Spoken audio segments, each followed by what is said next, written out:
اللہ تبارک و تعالی نے انسان کو اس دنیا میں بھیجا۔ اس دنیا کے اندر انسان پر مصیبتیں بھی آتی ہے، پریشانیاں بھی آتی ہے، تکالیف بھی آتی ہے، اور اصل زندگی جو آخرت کی ہے اس میں لا خوف علیہم ولا ہم یحزنون، اس میں کوئی خوف نہیں ہوگا، اس زندگی میں کوئی ٹینشن نہیں ہوگی، اس زندگی میں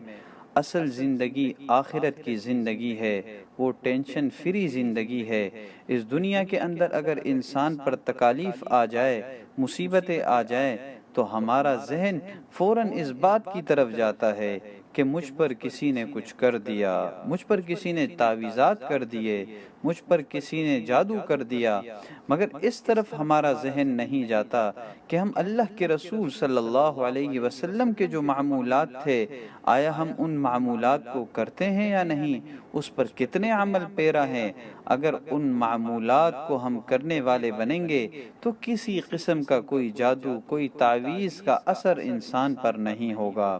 ان میں سے ایک مجرب عمل وہ آخری قرآن مجید کی آخری 2 صورتیں ہیں۔ مسلم شریف کی روایت ہے، حضرت عقبہ بن عامر رضی اللہ تعالیٰ عنہ فرماتے ہیں، اللہ کے رسول صلی اللہ علیہ وسلم نے ایک مرتبہ ارشاد فرمایا، آج رات مجھ پر 2 ایسی صورتیں نازل ہوئی، اب تک ان جیسی صورتیں مجھ پر نازل نہیں ہوئی تھی، اور وہ کون سی 2 صورتیں ہیں؟ وہ قل اعوذ برب الفلق اور قل اعوذ برب الناس ہے۔ اور پھر فرمایا ایک اور حدیث کے اندر کہ مجھے حکم دیا کہ ہر فرض نماز کے بعد ان دونوں صورتوں کو پڑھا کرو، اس کا اہتمام کیا کرو۔ اور ایک دوسری روایت کے اندر حضرت ابو سعید خدری رضی اللہ تعالیٰ عنہ فرماتے ہیں کہ اللہ کے رسول صلی اللہ علیہ وسلم جنوں کی نظر سے، انسانوں کی نظر سے خاص طور پر اللہ کی پناہ مانگا کرتے تھے،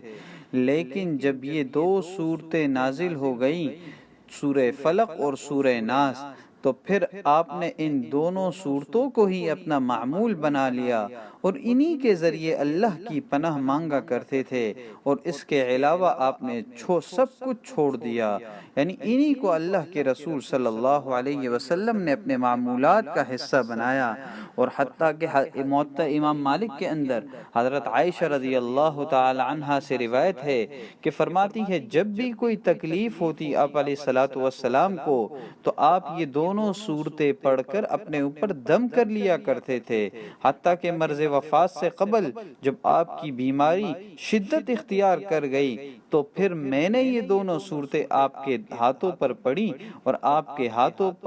پر دم کیا اور آپ کے ہاتھوں کو آپ کے جسم پر پھیرا، اس لیے کہ آپ علیہ الصلوۃ والسلام کے ہاتھوں میں جو برکت تھی وہ میرے ہاتھوں میں نہیں تھی۔ تو ہر قسم کی تکالیف سے بچنے کے لیے، جسمانی تکالیف سے بچنے کے لیے، روحانی تکالیف سے بچنے کے لیے ان صورتوں کو اپنا معمول انسان بنائے۔ اور آپ علیہ الصلوۃ والسلام کی عادت مبارکہ تھی کہ جب بھی رات کو سویا کرتے تھے تو آپ علیہ الصلوۃ والسلام قرآن کریم کی جو آخری 3 صورتیں ہیں یہ پڑھ کر اپنے ہاتھوں پر دم فرماتے، اور پھر حدیث میں آتا ہے کہ سر سے لے کر پیروں تک جہاں تک ہاتھ پہنچ سکتے تھے وہاں تک آپ ہاتھ پھیر لیتے تھے۔ تو ان اعمال کے کرنے سے انسان ہر قسم کے وساوس سے، شیطانی وساوس سے، ہر قسم کی تکالیف سے، جسمانی اور روحانی بیماریوں سے اللہ محفوظ رکھیں گے۔ اور اس کے ساتھ اگر آیت الکرسی کو بھی معمول بنا لیں تو آیت الکرسی کے بھی بڑے فضائل احادیث کے اندر آئے ہیں۔ ایک روایت کے اندر آتا ہے، حضرت علی رضی اللہ تعالیٰ عنہ فرماتے ہیں کہ اللہ کے رسول صلی اللہ علیہ وسلم نے ارشاد فرمایا کہ جو شخص ایک مرتبہ رات کو آیت الکرسی پڑھ لیتا ہے تو اس گھر سے شیطان 40 دن اور 40 رات کے لیے دور ہو جاتا ہے، یعنی 40 دن تک وہ گھر شیطان سے محفوظ ہو جاتا ہے، 40 راتوں تک وہ گھر شیطان سے محفوظ ہو جاتا ہے، جادوگروں سے، جادوگرنیوں سے اللہ تبارک و تعالی اس گھر کو محفوظ کر لیتے ہیں۔ اور پھر فرمایا، اے علی تم خود بھی آیت الکرسی سیکھ لو اور اپنے اہل و عیال کو بھی سکھاؤ اور اپنے پڑوسیوں کو بھی سکھاؤ، اللہ تبارک و تعالی نے اس سے بڑی کوئی آیت نازل نہیں فرمائی۔ اتنے فضائل ہے تو یہ ایسے اعمال ہے۔ آخری قرآن کریم کی 2 صورتیں آیت الکرسی اور علماء کرام نے اس کا ایک مجرب عمل بتایا ہے، طریقہ بتایا ہے کہ جو کوئی اس طریقے پر اسے پڑھے گا تو کسی پر کسی بھی قسم کا اثر ہوگا، اللہ تبارک و تعالی اسے زائل کر دیں گے۔ کہ آیت الکرسی، سورہ فلق اور سورہ ناس، یہ ہر شخص اپنا معمول بنا لے کہ 7 مرتبہ روزانہ